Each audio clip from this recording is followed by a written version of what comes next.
course, you have a total siege. Leaders basically applaud, basically say that Israel have the right to do this. And I think something important for us to say, having the right to defend itself. Ursula von der Leyen, supposedly on behalf of the people of Europe, went to Israel and said Israel has the right to defend itself. Without any conditions, without saying, oh, international law, etc., the way the rest of them speak, just said Israel has the right to defend itself. And what that means, we have seen. It means bombing hospitals. I mean, it's almost definite that they bombed the Baptist hospital. They lie about it because they always lie. They lie about the murder of journalists. They lie about the murder of children in refugee camps. They lie about the bombing of UN compounds. That's what they do. But apart from that hospital, we know they've bombed over 50 other medical facilities. What the right of Israel to defend itself means is this attempt to starve the people of Gaza out. And what it means potentially in the coming days, they're threatening a ground invasion and attempting to impose a new Nakba on the Palestinian people, to expel over 1 million people from their homes in the north of Gaza, or to expel over 2 million people from Gaza as a whole. What is being carried out by the Israeli state.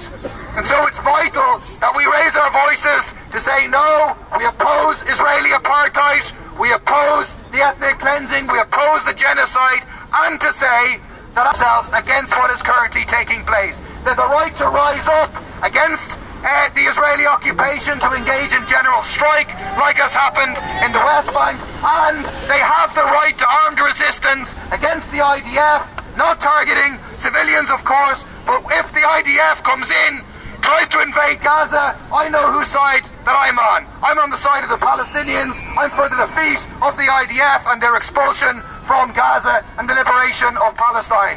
You know, just inadequate compared to the horror that is being unleashed on the people of Gaza. But, you know, the people of Palestine have the absolute right to resist. But we, people whose eyes are open around the world, who stand in solidarity with the Palestinians, I think we have to say we have the duty to resist. We have the absolute moral duty to do everything we can to put pressure on our own governments to stop the Israeli slaughter. What does that mean in this country? I mean, in Ireland, compared to most countries in the Western world, you have a government which does speak more about the rights of Palestinians, which more hints at criticisms of the Israeli government. But we have to say that what they do so far is nowhere near enough. It isn't enough to talk in the abstract about, oh, you know, Israel must abide by humanitarian law, international law. The Irish government should say very, very clearly that Israel is committing war crimes day in, day out, and should clearly condemn the ongoing commission of those war crimes. Not enough to have just words either. We need to have action. So the most powerful action the Irish government can take tomorrow is to kick out the Israeli time. You listen to the radio, she's on the radio telling lies. Telling lie after lie after lie, and rarely is she properly challenged by the journalists. She told lies about the President of Ireland, saying that he's spreading misinformation because he's telling the truth about Israel's war crimes. Then one of the SAS tunnels, just complete nonsense, complete lie, complete propaganda. So we have to say enough is enough. It is time for the Israeli ambassador to go. Israeli ambassador! Israeli ambassador! Israeli ambassador! Israeli ambassador! Is that Ursula von der Leyen, like Joe Biden, have blood on their hands. Ursula von der Leyen shares responsibility for the murder of every Palestinian child, of every Palestinian man and woman killed at the moment by Israel. She gave them the green light for the genocidal assault that is currently taking place. She bears responsibility, and Ursula von der Leyen should be forced to resign. This is just designed to be a relatively small protest to tell the people what's happening. What's very important is that again we have huge numbers on the streets on Saturday. There's a protest in Dublin, 1 o'clock at the Spire, and there's protests happening around the country. So spread the word, encourage as many people to come as possible.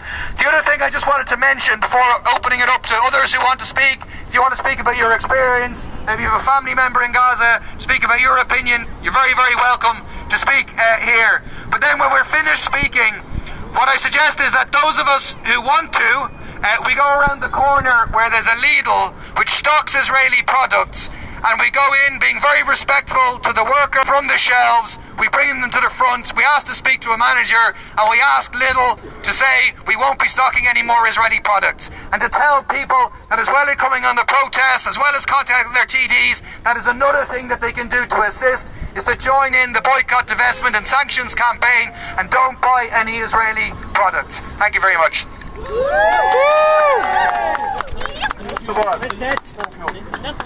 Sorry about I speak Arabic now because our brother and sister in Gaza hear us. السلام عليكم ورحمة الله وبركاته. أنا قصدت أتكلم بالعربي الآن لإخواننا الذين يعني أهل القضية. إحنا كعرب وكمسلمين أهل القضية، إحنا أصحاب المشروع. لذلك أنا بداية أشكر صديقنا بول على هذا النشاط الذي يقيمه دائما ووقوفه مع القضية الفلسطينية. لكن أنا طلبي من جميع إخواننا العرب والمسلمين، أرجوكم لا تخذلوا إخوانكم في غزة. ما الذي صنعنا؟ إحنا جئنا وقفنا لنا ساعة أو ساعة ونص أو ساعتين، هم بيوتهم تسقط عليهم، الصواريخ تنزل عليهم، دماؤهم تسيل، أولادهم يقتلون، غزة دمرت لم يبقى فيها شيء. نريد أن نوصل رسالة لإخواننا في غزة أنهم ليسوا لوحدهم. يا جماعة هذا المشروع والله هم لا يدافعون عن أنفسهم ولا يدافع. جيش الاحتلال في عواصم الدول العربية ستجدونه في القاهرة وعمان ودمشق وبغداد والله. لذلك احنا مش مطلوب منا غير فقط نتحرك، مطلوب منا فقط حتوصل إلى 7000 فوق 7000 قتيل، 7000 قتيل غير اللي موجودين تحت الأنقاض. ماذا سنقدم لهم؟ احنا مش قادرين. اصدقائنا الايرلنديين يوميا بيطلعوا في المظاهرات. ارجوكم اياكم ان تتكاسلوا عن نصرتهم. لا تظنوا ان مجيئكم ووقوفكم هنا هو تطوع او لا. يجب ان نكون اول ناس موجودين هنا، لانه ايضا اصدقائنا الايرلنديين يرون ان وجودنا مهم جدا للضغط على الحكومة. احنا عددنا مش قليل. وفي نقطة ثانية ومهمة، انسوا انكم كنتم عايشين في بلاد العرب والمسلمين. احنا الان في اوروبا، يحاولوا ان يخيفوكم الان، يحاولوا ان يخيفوكم، يقول لكم ان اهل غزة ارهابيين. اياكم ان تصدقوهم، اياكم ان تصدقوا الحكومات الاوروبية الكذابة المنافقة. كشفت وجوه البضائع الاسرائيلية، وهذا الامر كله قانوني لا احد يخشى، لانه بعض الناس بخوفنا بقول لك وين تدخلوا وين